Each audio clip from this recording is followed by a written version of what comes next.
Greetings, my fellow YouTubers. I'm Dole, aka the Big D of Big D's Entertainment Rankings and Reviews. Welcoming y'all to another Saturday Morning TVLog. This time I bring to you Flash Gordon, or The New Adventures of Flash Gordon from 1979. Now, it is promoted as New Adventures since this would be Flash's second time on TV, but it'd be his first series in animated form. But of course, he did appear animated in a Popeye cartoon long ago. Anyway, Flash Gordon is a sci-fi fantasy action-packed adventure series originally produced by Filmation and King Features Syndicate, who of course brings us the long-running comic strip which debuted in 1934, premiering on NBC. This series is actually, unlike the other series, the 1954 TV series shown in black and white, as well as the theatrical serials from long ago, this series kind of remains loyal and faithful to the actual comic strip. And is considered to be one of Filmation's finest works, maybe aside from the Star Trek animated series, and of course, long before they brought us the original He-Man. Anyway, now the show originally started out as a 16-part serial, just like what they did the previous year with their live-action series, Jason of Star Command, which would become a full 30-minute series that's the same year this came out.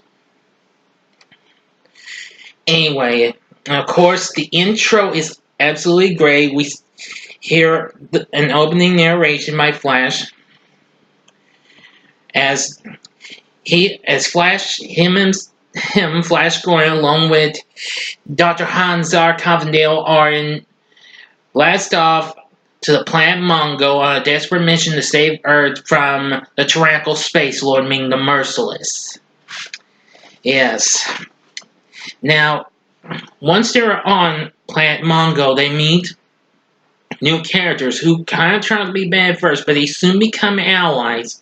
Of course, those include the Archer, Prince Baron, the Winged King of the Hawkmen, King Voltan, and Thun the Lion Man.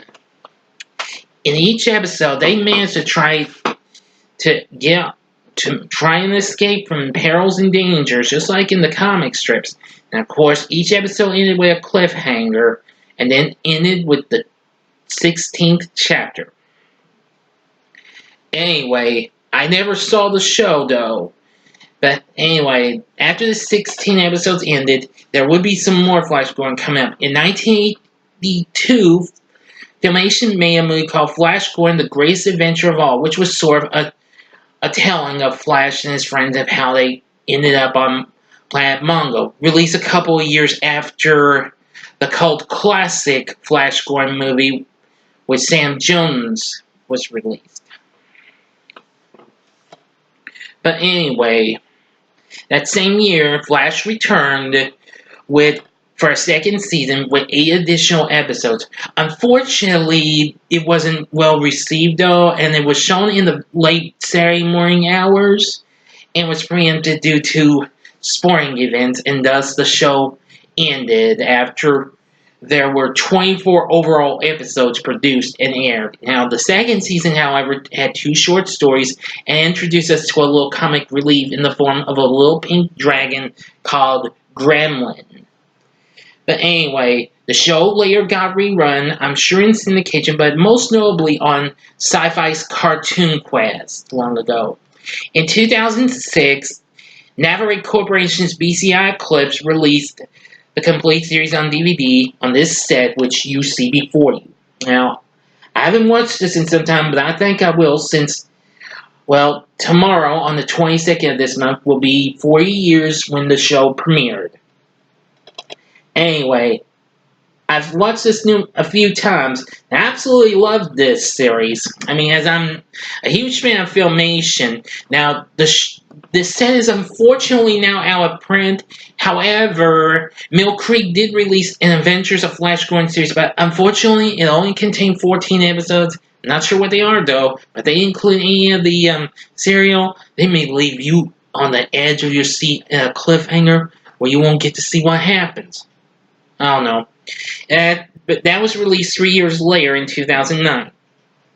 Now, however, there is a way you can see it. Now, I've just learned it's actually currently on Prime. Now, if you are on Prime, I would highly recommend you watch this. If you're a Flash Gordon fan, watch this show. I think you'll really like it. Now, these last few years, I have been reading the Flash comic strip, which only comes out on Sundays. And I think that's really cool, as I read along with a couple of other action-packed comics from King Features, which those include The Phantom and Prince Valiant. Now, in 85 or 86, Flash returned in anime form, and it's part of an underrated show called Defenders of the Earth, which I'd like to watch more of that. I've only watched maybe 1 or 2 episodes. But anyway, I think you're going to enjoy the series. The series has a great voiceover cast. Rob Ridgely, who was currently voicing Tarzan, Lord of the Jungle for the studio at the time, voices the title character, and Prince Baron. Of course, the following year after this, he would voice Ruby Spears' Thundar the Barbarian.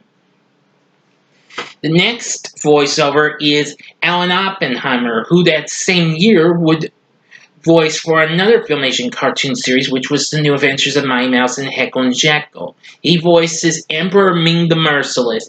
Now, he voices Ming in the same style he would voice Mighty Mouse's feline nemesis, Oil Can Harry, on that particular New Adventures of Mighty Mouse cartoon from Filmation, as well as Skeletor on the original He-Man.